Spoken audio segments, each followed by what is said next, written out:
আজকের গল্পটি সম্পূর্ণ শুনলে আপনাদের মেশিন দিয়ে টপ টপ করে পানি চলে আসবে, তাই হাতের কাজ করার আগে হাতের কাছে টিস্যু রাখুন।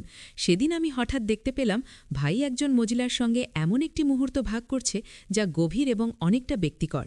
দৃশ্যটা দেখেই আমার মন এলোমেলো হয়ে গেল, যেন আমার ভেতরে একটা ঝড় উঠল। কেন জানি না, কিন্তু আমার মনে এক অদ্ভুত ইচ্ছা জাগল, যদি ঈশান ভাইও আমার সঙ্গে এমন কোনো মুহূর্ত ভাগ করত। কিন্তু ঈশান ভাইয়া যেন একদম পাথরের মতো ছিল। তবে আমি ঠিক করেছিলাম, যা করার তা আমাকে নিজের থেকেই করতে হবে। রাতে যখন ঈশান ভাইজা বাড়ি ফিরল, সে কোনো কথা না বলে সোজা তার ঘরে চলে গেল। আমি কিছুক্ষণ চুপচাপ দাঁড়িয়ে থাকলাম, কিন্তু পরে মনে হলো তার সঙ্গে কথা বলার এটাই সুযোগ। আমি ধীরে ধীরে তার ঘরের দিকে এগিয়ে গেলাম এবং ভেতরে ঢুকে তাকে ডাকলাম। সে অবাক হয়ে আমার দিকে ফিরে তাকালো। আমি দ্বিধা না করে তার কাছে গিয়ে পেছন থেকে তাকে জড়িয়ে ধরলাম। প্রথমে একটু অপ্রস্তুত লাগছিল, কিন্তু আমি তাকে শক্ত করে জড়িয়ে ধরলাম। এটা ছিল আমার জীবনে প্রথমবার যখন আমি কারো এত কাছে এলাম। সে আমাকে একবার থামানোর চেষ্টা করল এবং কিছু বলার জন্য মুখ খুলল, কিন্তু আমি তার ঠোঁটে আমার হাত রেখে চুপ করিয়ে দিলাম। কিছুক্ষণ পরে সে উঠে দাঁড়ালো এবং আমার হাত ধরে আমাকেও দাঁড় করালো। আমি কয়েক মুহূর্ত তার দিকে তাকিয়ে রইলাম। তখন সে হেসে বলল, কি দেখছ? আমি মাথা নেড়ে তার প্রশ্নের উত্তর এড়িয়ে গেলাম।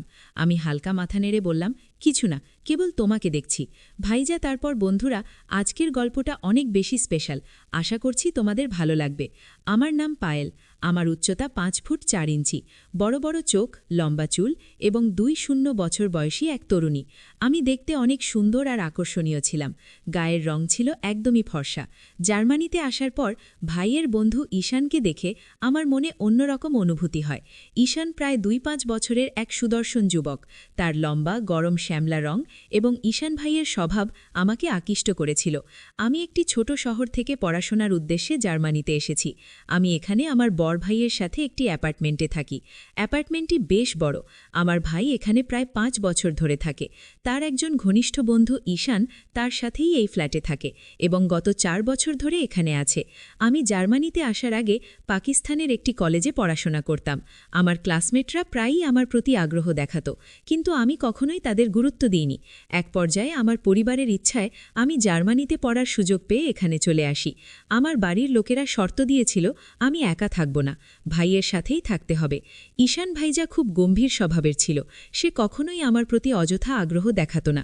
এমনকি প্রয়োজন ছাড়া সে আমার সাথে কথা বলতো না। আমার ভাই যখন বাড়িতে থাকত না, তখন সে বাইরে চলে যেত। এভাবে সে সবসময় একটা দূরত্ব বজায় রাখত। আমি তার সাথে বন্ধুত্ব করার অনেক চেষ্টা করেছি, কিন্তু সে সবসময় আমাকে এড়িয়ে চলত। তার এই আচরণ আমাকে আরও বেশি আকৃষ্ট করত।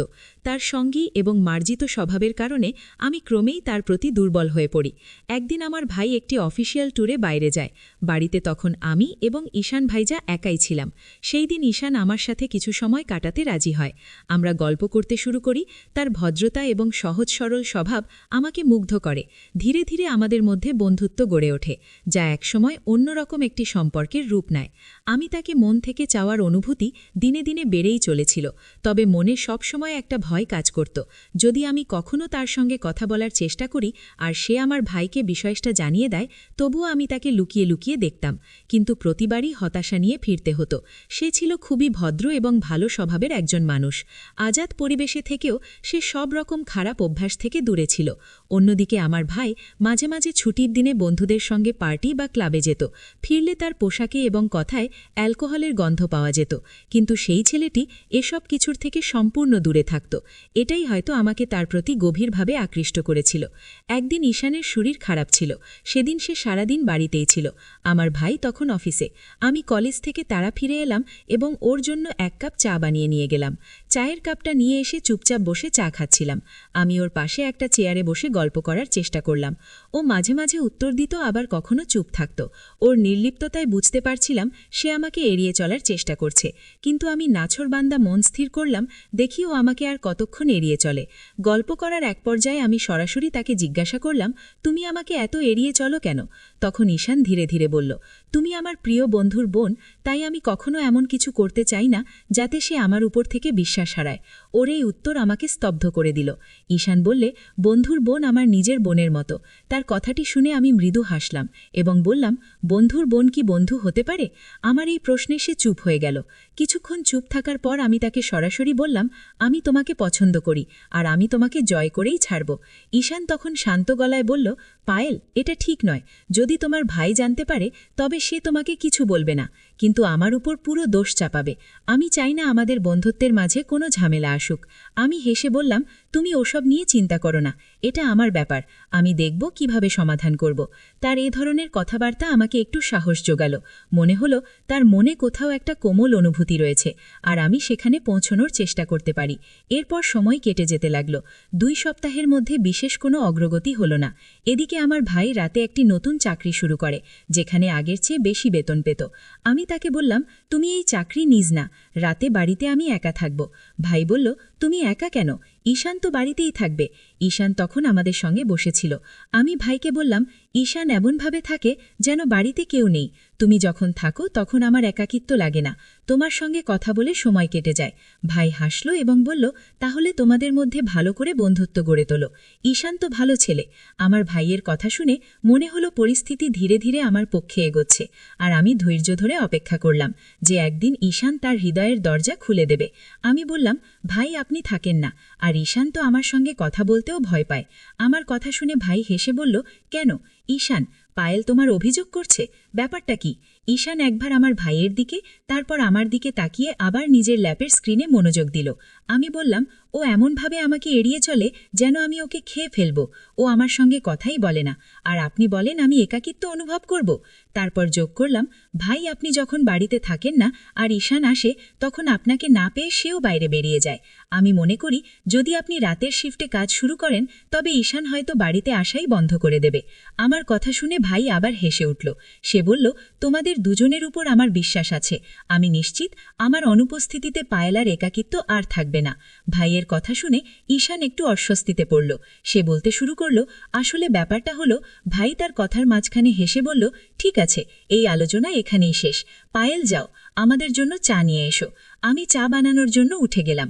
যখন ফিরে এলাম তখন দেখলাম ঘরের পরিবেশ বদলে গেছে। ঈশান আর আমার ভাই একে অপরের সঙ্গে হাসি তামাশা করছে। আমি ট্রেতে চা নিয়ে ঘরে ঢুকলাম এবং তাদের হাসতে দেখে বললাম, এত হাসির কারণ কি? একটু মৃদু হেসে বলল, কিছু না, ছোটখাটো মজার কথা হচ্ছিল। আমি চা পরিবেশন করতে করতে ভাবছিলাম ঈশান কেন এত দূরত্ব বজায় রাখে, তবে তার আচরণে কোথাও একটা লুকানো অনুভূতি যেন ধরা দিচ্ছিল, যা আমার হৃদয়ে নতুন আশা সঞ্চার করে। ভাই বলছিল, ঈশানের অফিসে এক আফ্রিকান মেয়ে ওকে খুব পাত্তা দিচ্ছে। মেয়েটার কাছে পাসপোর্টও আছে। আমি ওকে বলেছি, ভালো সুযোগ, বিয়ে করে নাও।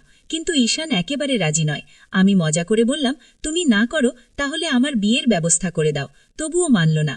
ভাইজের কথা শুনে আমি হেসে বললাম, ঈশানের জন্য নয় ভাই, আপনার জন্য। ঠিক আছে, আপনি বিয়ে করে নিন। আমার কথা শুনে সবাই হেসে উঠল, আর আমরা চা খেতে খেতে গল্প করছিলাম। এই সময় আমি খেয়াল করলাম ঈশান মাঝে মাঝে কথা বলতে বলতে চুপি চুপি আমার দিকে তাকিয়ে থাকে। যখন আমার চোখের সঙ্গে তার চোখ মেলে, সে সঙ্গে সঙ্গে অন্যদিকে চোখ ফিরিয়ে নেয়। তার এই আচরণ আমার মনকে এক ধরনের আনন্দে ভরিয়ে দিল। মনে হলো তার ভেতরেও কিছু অনুভূতি রয়েছে, যা প্রকাশ করার জন্য সে লজ্জা পাচ্ছে। অবশেষে আমার মনে হচ্ছিল আমি সফলতার পথে। এই প্রথমবার ঈশান আমাকে সরাসরি তাকিয়ে দেখছিল। এর আগে সে যখনই কথা বলতো তার দৃষ্টি সবসময় নিচের দিকে থাকত। ভাই বলল, কাল থেকে তুমি অফিসে যাওয়ার সময় পায়েলকে কলেজে নামিয়ে দিয়ে যেও, আর ফেরতি পথে পায়েল নিজেই লোকাল ট্রান্সপোর্টে আসবে। আমি রাতে ডিউটিতে থাকব। তোমাদের দুজনের কাছ থেকে কোনো অভিযোগ যেন না আসে। আর পায়েল, তুমি ঈশানকে বেশি জ্বালিও না, হলে কিন্তু তোমার খবর আছে। পরের দিন সকালে নাশতার পর ঈশান যখন অফিসে যাচ্ছিলাম, আমি তাড়াতাড়ি তার গাড়ির সামনের দরজা খুলে বসে পড়লাম। সে কিছু না বলে একবার আমার দিকে তাকালো, তারপর গাড়ি চালাতে শুরু করল। সে পুরো সময়টাই চুপ ছিল। আমি কথা শুরু করলাম, ঈশান ভাইজা, তুমি যত দূরে যেতে চাও আমি ততই তোমার কাছে আসব। আমি আগেও বলেছি আমি তোমাকে পছন্দ করি এবং তোমাকে পেতে হবে। সে আমার সব কথা চুপচাপ শুনে গাড়ি চালিয়ে গেল। কলেজের সামনে আমাকে নামিয়ে দিয়ে কোনো কথা না বলেই চলে গেল। বিকেলে যখন বাড়ি ফিরলাম, ভাই তখন ঘুমাচ্ছিল। আমি কাপড় মেশিনে দিয়ে ধুতে লাগলাম এবং টিভি চালিয়ে দেখতে বসলাম। সন্ধ্যায় ঈশান বাড়ি ফিরলে আমি তার জন্য চা তৈরি করলাম। এ সময় ভাই ঘুম থেকে উঠে জবের জন্য তৈরি হচ্ছিল। আমি ভাইকে জিজ্ঞেস করলাম, আজ রাতে খাবারের পরিকল্পনা? নিয়ে আমি ভাইকে জিজ্ঞেস করলাম, আজ রাতে কি খাবার হবে? ভাই বলল, আমি তো ডিউটিতে যাচ্ছি, যতদিন রাতের শিফটে কাজ করব ততদিন তোমরা বাইরে থেকে কিছু খেয়ে নাও। ভাই ডিউটিতে চলে যাওয়ার পর আমি টিভি দেখতে থাকলাম। ঈশান নিজের ল্যাপটপ নিয়ে তার ঘরে ঢুকে পড়ল। রাত ৯টা নাগাদ আমি ঈশানের ঘরের দরজা ঠেলে বললাম, আজকে তুমি শুরু করেছ, যদি করো তাহলে আমার কি দোষ? তুমি না খাও কিন্তু আমাকে তো খেতে দাও। আমার কথা শুনে ঈশান হেসে উঠল। ল্যাপটপ সাইডে রেখে উঠে বলল, ঠিক আছে, তুমি আধা ঘন্টা অপেক্ষা করো, আমি বাইরে থেকে কিছু নিয়ে আসি। আমি বললাম, না, কিছু আনতে হবে না, আমিও তোমার সঙ্গে যাব, আমরা বাইরে থেকেই খাব। আমার কথা শুনে সে আমার দিকে তাকালো, তারপর বলল, ঠিক আছে চলো। আমি বললাম, তাহলে একটু দাঁড়াও, আমি পোশাক চেঞ্জ করে আসি। সে হাসতে হাসতে বলল, কেন, এমনি তো সুন্দর লাগছে। আমি হেসে বললাম, যদি তুমি মনে করো সুন্দর লাগছি তাহলে এমনিই চলি, আর যদি না লাগে তাহলে অন্য পোশাক পরে আসি। সে কোনো উত্তর না দিয়ে দরজা খুলে বাইরে বেরিয়ে গেল। আমি তার পেছন পেছন বাইরে বের হলাম এবং গাড়িতে উঠে পড়লাম। ঈশান গাড়ি চালাতে লাগল। কিছুক্ষণ পর একটি রেস্তোরাঁর সামনে গাড়ি থামালো। নিজে গাড়ি থেকে নেমে দরজা খুললে এবং আমাকে ভেতরে যাওয়ার ইঙ্গিত দিল। ঈশান বার্গার আর কোল্ড ড্রিঙ্ক নিয়ে ফিরে এলো। আমি বললাম, খাবার নিয়ে বাড়ি যাওয়ার দরকার নেই, চলো কাছেই কোনো পার্কে যাই, সেখানেই বসে খাওয়া যাবে। আমার কথা শুনে ঈশান কিছু না বলে গাড়ি চালাতে শুরু করল। কয়েক মিনিট পর একটি পার্কের সামনে গাড়ি থামিয়ে দিল। আমরা দুজন একটি বেঞ্চে বসে খাবার খেতে শুরু করলাম। তবে পুরো সময়টাতে ঈশান খুবই চুপচাপ ছিল। খাওয়া শেষে আমরা বাড়ি ফিরে এলাম। যাওয়ার জন্য প্রস্তুতি নিচ্ছিল। আমি বললাম, ভাই, আজ তুমি ডিউটিতে যেও না। ভাই অবাক হয়ে, কেন, সব ঠিক তো?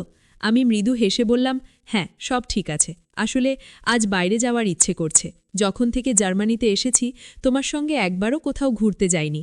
আমার ভাই আমাকে বলল, তোমাকে ঘুরতে নিয়ে যেতে পারবো না, তুমি চাইলে ঈশানের সাথে যেতে পারো, সে তোমাকে নিয়ে যাবে। ভাইয়ের কথা শুনে আমি খুশি হলাম, কারণ আমার পরিকল্পনা সফল হয়েছিল। ভাই বেরিয়ে গেল আর আমি চটপট উঠে পড়লাম। আমি নীল জিন্স আর সাদা শার্ট পরে নিলাম, হালকা মেকআপ করলাম এবং আয়নার সামনে দাঁড়িয়ে নিজেকে দেখলাম। সবকিছু একদম ফিটফাট লাগছিল। আমাকে তখন অসাধারণ সুন্দর লাগছিল। জার্মানিতে আসার পর এই প্রথমবার মেকআপ করলাম। এরপর আমি ঈশানের জন্য অপেক্ষা করতে লাগলাম। কিছুক্ষণ পর সে এলো। দরজা খুলতেই সে আমাকে দেখল এবং এক মুহূর্তের জন্য থমকে গেল, তবে সঙ্গে সঙ্গে নিজেকে সামলে নিয়ে ভেতরে ঢুকে পড়ল। আমি দরজা বন্ধ করে তার জন্য চা বানাতে গেলাম। চা শেষে আমি বললাম, ঈশান, আজ একটু বাইরে ঘুরতে যাই? সে আমার দিকে না তাকিয়ে বলল, ঠিক আছে, তবে একটা কথা মনে রাখবে, সেখানে গিয়ে কোনো আজেবাজে আচরণ করো না। এই বলে সে প্রস্তুত হতে চলে গেল। রাত তখন প্রায় ৯টা। আমি তাড়াতাড়ি গাড়িতে উঠে বসলাম। আমরা জার্মানির একটি বট ক্লাবের সামনে পৌঁছালাম। সেখানে গাড়ি পার্ক করে আমরা ভেতরে প্রবেশ করলাম। ক্লাবের ভেতরে ঢুকতেই তীব্র মিউজিকের শব্দ কানে এলো। ইংলিশ মিউজিক বেজে চলেছে আর রঙিন আলো ও ছেলেমেয়েরা নাচছে। ঈশান আমাকে নিয়ে পাশে একটি টেবিলে বসল। আমি ছেলেমেয়েদের নাচ দেখতে লাগলাম এবং মনে মনে ভাবলাম, আমিও যদি ঈশানের সাথে নাচতে পারতাম। কিছুক্ষণ চুপচাপ বসে থাকার পর আমি ঈশানকে বললাম, এখানে বসেই থাকব না কিছু খাওয়া দাওয়ার ব্যবস্থা করব? সে বলল, তুমি বসো, আমি কিছু নিয়ে আসছি। আমি মনে মনে ভাবছিলাম, অন্যদের মতো আমিও নাচতে চাই, কিন্তু ঈশানের উপস্থিতির কারণে কিছু বলতে পারছিলাম না। অবশেষে সাহস করে বললাম, ঈশান, চলো না, আমরা দুজন একটু নাচ করি। সে কড়া গলায় বলল, না, তুমি সীমা ছাড়িয়ে যাচ্ছ, আমি এই কারণেই তোমাকে আনতে চাইনি। আমি বললাম, এখন তো এসেই গেছি, একটু নাচ করলেই হয়। সে বলল, না, আমি পারবো না। আমি জবাব দিলাম, তাহলে ঠিক আছে, আমি একাই নাচতে চলে যাই। ঈশান বলল, যাও। আমি উঠে পড়লাম এবং অন্য ছেলেমেয়েদের সাথে নাচতে শুরু করলাম। মনে হচ্ছিল যেন এক অন্যরকম প্রশান্তি পাচ্ছি। নাচ চলাকালীন হঠাৎ একটি ছেলে আমার কাছে এসে আমাকে তার সাথে নাচার আমন্ত্রণ জানালো। আমি সেই প্রস্তাব গ্রহণ করলাম এবং তার সাথে নাচতে লাগলাম। কিন্তু নাচের মাঝেই ছেলেটি আচমকা আমাকে স্পর্শ করার চেষ্টা করতে লাগল। এক দুবার আমি তার হাত সরিয়ে দিলাম, কিন্তু সে থামল না। তখন আমি নাচ ছেড়ে চলে আসার সিদ্ধান্ত নিলাম। যখন ফিরে আসছিলাম, ছেলেটি আমার হাত ধরে ফেলল। আমি নিজেকে ছাড়ানোর চেষ্টা করলাম, কিন্তু ব্যর্থ হলাম। হতাশ হয়ে আমি ঈশানের দিকে তাকালাম। ঈশান আমাকে এই অবস্থায় দেখে উঠে এলো, ছেলেটিকে সরে যেতে বলল এবং আমাকে ধরে টেবিলের কাছে নিয়ে এলো। টেবিলে বসতেই ঈশান আমার উপর বিরক্তি প্রকাশ করল, কিন্তু আমি কিছু বললাম না। ঈশান আমাকে ধরে গাড়ির কাছে নিয়ে এলো, গাড়িতে বসালো এবং দ্রুত চালানো শুরু করল। পরের দিন সকালে প্রায় ৯টা নাগাদ আমি ঘুম থেকে উঠলাম। ড্রয়িং রুমে গিয়ে দেখলাম ভাই এবং ঈশান একসাথে বসে গল্প করছে। আমি মনে মনে ভাবলাম নিশ্চয়ই ঈশান সবকিছু ভাইকে জানিয়ে দিয়েছে, আর এখন হয়তো ভাই আমাকে টিকিট কেটে আমাকে ফিরে যেতে বলবেন। আমি নিজের চিন্তাগুলো সামলে বাইরে এলাম এবং বললাম, শুভ সকাল ভাই এবং ঈশান। ভাই আমাকে দেখে মজা করে বলল, শুভ সকাল রাজকুমারী, আমরা তো সকালের চায়ের জন্য অপেক্ষা করছি। আমি কিছুটা বিব্রত হয়ে বললাম, আসছি চা বানিয়ে নিয়ে, এবং রান্নাঘরে চলে গেলাম। চা বানিয়ে নিয়ে এসে তাদের সাথে বসে পড়লাম। আমার মনে হচ্ছিল ভাই যে কোনো সময় আমাকে বকাঝকা করা শুরু করবে, কিন্তু তেমন কিছুই ঘটল না। চা খেয়ে ভাই নিজের রুমে গিয়ে শুতে গেলেন। আমি চুপচাপ ঈশানের দিকে তাকালাম। ঈশান আমার দিকে তাকিয়ে মৃদু হেসে দিল। তার সেই হাসি দেখে আমার মন কিছুটা শান্ত হলো, কিন্তু আমি জানতাম রাতের ঘটনাটি সহজে ভুলে যাওয়া সম্ভব নয়। আমি চোখ নিচু করেছিলাম। কিছুক্ষণ পরে আবার সাহস করে তার দিকে তাকালাম এবং বললাম, সরি। সে অবাক হয়ে জিজ্ঞাসা করল, কিসের জন্য সরি? আমি বললাম, রাতে আপনাকে অনেক বিরক্ত করেছিলাম তাই। সে হেসে বলল, না, তাতে তোমার কোনো দোষ নেই। আমি চুপ করে গেলাম, কিন্তু কিছুক্ষণ পরে আবার বললাম, আপনি কি রাতের ঘটনা ভাইকে বলেছেন? সে বলল, না, বলিনি। আর শোনো, তুমি সত্যিই খুব সুন্দর। তার এই কথায় আমি লজ্জায় পড়ে গেলাম, কিন্তু মন থেকে আনন্দিত হলাম। এবার আমি বুঝলাম আমার অনুভূতিগুলো আস্তে আস্তে তার প্রতি গভীর হয়ে যাচ্ছে। ঈশান আমার জীবনে প্রথম ব্যক্তি ছিল যার কাছ থেকে আমি নিজের প্রশংসা শুনলাম। আমি তারপর উঠে আমার রুমে চলে গেলাম এবং বিছানায় শুয়ে পড়লাম। সব কিছুই তখন ভালো লাগছিল। বালিশটা জড়িয়ে ধরে মনে হচ্ছিল যেন পৃথিবীটা অনেক সুন্দর। সেদিন থেকে আমাদের বন্ধুত্বের শুরু হলো। প্রতিদিন আমরা কোথাও না কোথাও ঘুরতে যেতাম, তবে ঈশান কখনো আমাকে এমনভাবে স্পর্শ করেনি যা আমাকে অস্বস্তিতে ফেলতে পারে। দিনগুলো এভাবেই কেটে যাচ্ছিল। একদিন আমি অসুস্থ বোধ করছিলাম, তাই কলেজে যেতে পারিনি। ঈশান তার কাজের জন্য বেরিয়ে গেল, আর আমি আমার রুমে শুয়ে থাকলাম। ভাই তখন তার ঘরে ঘুমোচ্ছিলেন। রাত ৯:০০টার দিকে হঠাৎ দরজা খোলার শব্দ পেলাম। ভাবলাম হয়তো ভাই কোনো কাজে উঠে এসেছেন। কিছুক্ষণ পরে ড্রয়িং রুম থেকে কথাবার্তার আওয়াজ আসতে লাগল। ভেতরে ভাই এবং এক অচেনা মেয়ের কথা শুনতে পেলাম। দুজন ইংরেজিতে কথা বলছিলেন। আমি কৌতূহল নিয়ে দরজা সামান্য খুলে দেখলাম ভাই এক শ্বেতাঙ্গ মেয়ের সঙ্গে কথা বলছিলেন। একটু পরে তারা একে অপরকে জড়িয়ে ধরলেন। আমি তাড়াতাড়ি দরজা বন্ধ করে বিছানায় শুয়ে পড়লাম। মেয়েটি প্রায় ১ ঘণ্টা আমাদের বাড়ি ছিল, তারপর চলে গেল। ভাই তার ঘরে গিয়ে ঘুমিয়ে পড়লেন। সন্ধ্যায় যখন ভাই ঘুম থেকে উঠলেন, তখন আমি এমনভাবে আচরণ করলাম যেন কিছুই দেখিনি। খাওয়া দাওয়া শেষে ভাই আবার বেরিয়ে গেলেন। কিছুক্ষণ পরে ঈশান এসে হাজির হল। ঈশান এলো এবং আমরা দুজন বাইরে ঘুরতে বের হলাম। পথ চলতে চলতে আমি ঈশানকে পুরো ঘটনাটা বললাম। সে জানালো ওই মেয়েটির সাথে আমার ভাইয়ের অনেক আগে থেকেই ভালো বন্ধুত্ব ছিল। আমার আসার আগে সে প্রায়ই আমাদের বাড়িতে আসত, কিন্তু আমি আসার পর ভাই তাকে বাড়িতে আসতে মানা করে দেয়। ঈশান বলল, আজও তোমার ভাই জানত না যে তুমি পরের দিন সন্ধ্যায় ডিউটিতে কলেজে যাওনি, তাই সে মেয়েটিকে বাড়িতে ডেকে এনেছিল। তবে তুমি যেন এটা বুঝতে না দাও যে তুমি মেয়েটিকে দেখেছ, এতে সে বিব্রত হবে। আমি বললাম, ঠিক আছে, তবে মনে মনে ঠিক করেছিলাম এবার থেকে যা কিছু করার তা আমাকেই করতে হবে। রাতে যখন ঈশান বাড়ি ফিরল, সে সরাসরি তার ঘরে চলে গেলাম। আমি কিছুক্ষণ অপেক্ষা করলাম, তারপর উঠে তার পেছনে গেলাম। পেছন থেকে গিয়ে আমি তাকে শক্ত করে জড়িয়ে ধরলাম। এই প্রথমবার কোনো পুরুষকে আমি এভাবে জড়িয়ে ধরলাম। সে একবার আমাকে থামানোর চেষ্টা করল এবং কিছু বলার জন্য মুখ খুলল, কিন্তু আমি তার ঠোঁটে আঙুল দিয়ে থামিয়ে দিলাম। তারপর চোখ বন্ধ করে তাকে আরও শক্ত করে ধরলাম। কিছুক্ষণ চুপচাপ থাকার পর ঈশানও তার হাত আমার চারপাশে রাখল। কিছুক্ষণ পর সে নিজে উঠে দাঁড়ালো এবং আমাকে তার পাশে দাঁড় করালো। আমি তার দিকে কিছুক্ষণ তাকিয়ে রইলাম। সে মুচকি হেসে বলল, কি দেখছ? আমি মাথা নাড়লাম, না বোঝানোর জন্য। আরেকবার তাকে কাছে টেনে নিলাম। আমি তাকে জড়িয়ে ধরেছিলাম। কিছু সময়ের মধ্যেই সে আমাকে এমন এক অনুভূতির মধ্যে নিয়ে গেল যা আগে কখনো অনুভব করিনি। সে আমার গালে মৃদু ছোঁয়া দিয়ে বলল, তাড়াতাড়ি ওঠো, নিজের পোশাক পরে নিজের ঘরে চলে যাও, তোমার ভাই কিছুক্ষণের মধ্যেই ফিরে আসবে। আমি দ্রুত বাথরুমে গিয়ে পোশাক পরিবর্তন করলাম এবং নিজের ঘরে ফিরে গিয়ে শুয়ে পড়লাম। পরের দিন রাতে যখন ভাই তার কাজের জন্য বেরিয়ে গেলেন, ঈশান আমাকে তার ঘরে ডেকে পাঠালো, কিন্তু সেদিন আমি তাকে জানালাম আজ একটু বিশ্রাম নিতে চাই, শরীর খুব ক্লান্ত। ঈশান বুঝতে পারল এবং আর কিছু বলল না। কয়েকদিন পর আমরা আবার একসঙ্গে সময় কাটালাম, তবে এবার আমাদের গল্পগুলো বেশি গভীর হয়ে উঠল। আমাদের প্রতিদিন দেখা হওয়ার ফলে একে অপরের প্রতি আরও আন্তরিক হয়ে পড়লাম। প্রায় 2 মাস পর ভাই আমাদের সম্পর্ক নিয়ে সন্দেহ করতে শুরু করলেন। একদিন ভাই আমাকে ডেকে জিজ্ঞাসা করলেন, তোমাদের মধ্যে কি কিছু চলছে? আমি তাকে বোঝানোর চেষ্টা করলাম যে এমন কিছু নেই। ভাই তারপর ঈশানের সঙ্গে কথা বললেন এবং ঈশানও একই কথা বলল। তবে কিছুদিন পর ভাই ঈশানকে জানিয়ে দিলেন যে তাকে অন্য কোথাও থাকার ব্যবস্থা করতে হবে। ঈশান এরপর বাড়ি ছেড়ে অন্য জায়গায় চলে গেল। ভাই তার রাতের ডিউটি পরিবর্তন করে দিনের ডিউটিতে চলে গেলেন। এখন আমি ঈশানের সাথে মাঝে মাঝে দিনে দেখা করি, তবে সেগুলো খুব সীমিত সময়ের জন্য। এরপর আমাদের সেই ঘনিষ্ঠ মুহূর্ত আর একবারই ঘটেছিল, ভাইয়ের সন্দেহ। আমাদের সম্পর্কের উপর এক ধরনের প্রভাব ফেলেছিল, কিন্তু আমাদের অনুভূতিগুলো এখনও অটুট রয়ে গেছে। আমার আর ঈশানের সম্পর্ক যেন এক অদৃশ্য দেয়ালের সামনে এসে থেমে গিয়েছিল। আমরা যতবারই প্রমাণ করার চেষ্টা করেছি যে আমাদের মধ্যে কোনো সমস্যা নেই, তবু ভাইয়ের মনে সেই বিশ্বাসটা তৈরি হয়নি। যখন ঈশান বাড়ি ছেড়ে চলে গেল, আমার ভেতরে এক গভীর শূন্য তৈরি হল।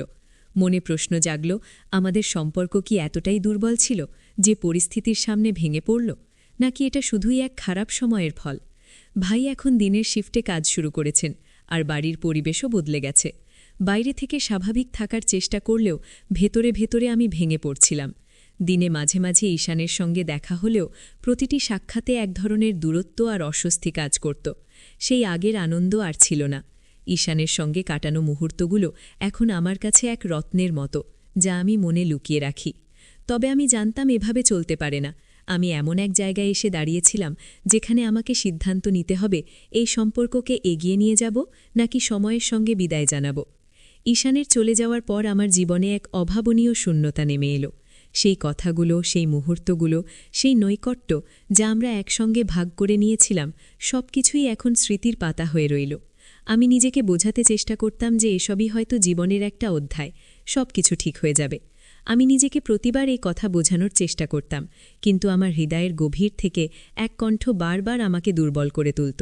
দিনের বেলা যখনই ঈশানের সঙ্গে দেখা হতো, তখন মনে হতো সময় যেন থেমে গেছে। তার চোখের সেই পরিচিত মায়াবী দৃষ্টি এখনও একই রকম ছিল, কিন্তু আমরাও পরিস্থিতি শিখলে বাধা ছিলাম। একদিন দেখা করার সময় ঈশান বলল, তুমি জানো, প্রতিদিন তোমার ছাড়া বাঁচার কোনো না কোনো কারণ খুঁজে বের করি, কিন্তু প্রতিবার সেই কারণ আবার আমাকে তোমার কাছেই নিয়ে আসে। তার কথা শুনে আমি একদম চুপ হয়ে গেলাম। আমার চোখে জল এসে গিয়েছিল, কিন্তু নিজেকে শক্ত করে রেখেছিলাম। আমি বললাম, ঈশান, আমি জানি না আমরা কতদিন এমনভাবে দেখা করতে পারব, কিন্তু তোমার স্মৃতিগুলোই আমার জীবনের সব কিছু। হয়তো এগুলোই আমার বাঁচার অবলম্বন। সেদিন আমাদের সময়টা কিছুটা দীর্ঘ হয়েছিল। আমরা একে অপরের সাথে সৎ কথা খুলে বলেছিলাম। ঈশান আমাকে আশ্বস্ত করো যে সে সবসময় আমার পাশে থাকবে, পরিস্থিতি যাই হোক না কেন। তবে আমরা দুজনেই জানতাম আমাদের সম্পর্কের বাস্তবতা।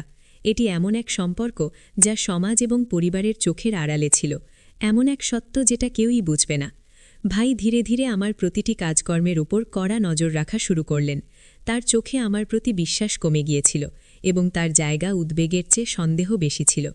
তিনি সরাসরি কিছু বলতেন না, কিন্তু তার নীরবতা অনেক কিছু বলে দিত। একদিন বাড়ি ফিরে আমি দেখলাম তার চোখে এক অদ্ভুত দৃষ্টি। মনে হচ্ছিল তিনি কিছু জানতে চান, কিন্তু নিজেই বলার সাথে সাহস পাচ্ছিলেন না। তার এই নীরব আচরণ আমাকে আরও অসহায় করে তুলছিল। তিনি আমাকে গম্ভীর সুরে বললেন, শোনো, আমি তোমার মঙ্গল চাই। এই পৃথিবী এতটা সহজ নয়। যদি তুমি ভুল পথে চলে থাকো, তবে তা ছেড়ে দাও, না হলে তোমাকে এর জন্য বড় মূল্য চুকাতে হবে। তার কথা আমার হৃদয়ে গভীর প্রভাব ফেলে। আমি জানতাম তার উদ্বেগ যুক্তিযুক্ত, কিন্তু আমি আমার আবেগ দমিয়ে রাখতে পারছিলাম না। কয়েকদিন পর আমি ঈশানকে শেষবারের মতো দেখা করার কথা বললাম। আমরা একটি নির্জন পার্কে মিলিত হলাম। সে আমাকে দেখে হালকা হাসল, কিন্তু তার চোখে এক গভীর বেদনার ছাপ স্পষ্ট ছিল। আমি বললাম, হয়তো আমাদের আর দেখা করা উচিত নয়। এই সম্পর্ক আমাদের যতটা সুখ দেয় তার চেয়ে অনেক বেশি কষ্ট দেয়। সে আমার কথা শুনল এবং গভীর শ্বাস নিল। তারপর বলল, যদি এটাই তোমার জন্য ঠিক হয়, তবে আমি তোমার সিদ্ধান্তের সম্মান করব। এটুকু জেনে রেখো, তুমি আমার জীবনের এমন এক অংশ যাকে আমি কখনো ভুলতে পারব না। সেই মুহূর্তে মনে হলো যেন পৃথিবী থমকে গেছে। আমরা একে অপরকে আলিঙ্গন করলাম, আর আমার চোখ থেকে অশ্রু গড়িয়ে পড়ল। সে আলিঙ্গন থেকে নিজেকে সরিয়ে আমার মুখ দুহাতে ধরে বলল, নিজের যত্ন নিও। সে চলে গেল, আর আমি সেখানেই দাঁড়িয়ে রইলাম। তাকে দূরে যেতে দেখছিলাম, যেন আমার জীবনের একটা গুরুত্বপূর্ণ অধ্যায় আমাকে ছেড়ে চলে যাচ্ছে। এরপর আমি নিজেকে সামলানোর চেষ্টা করলাম।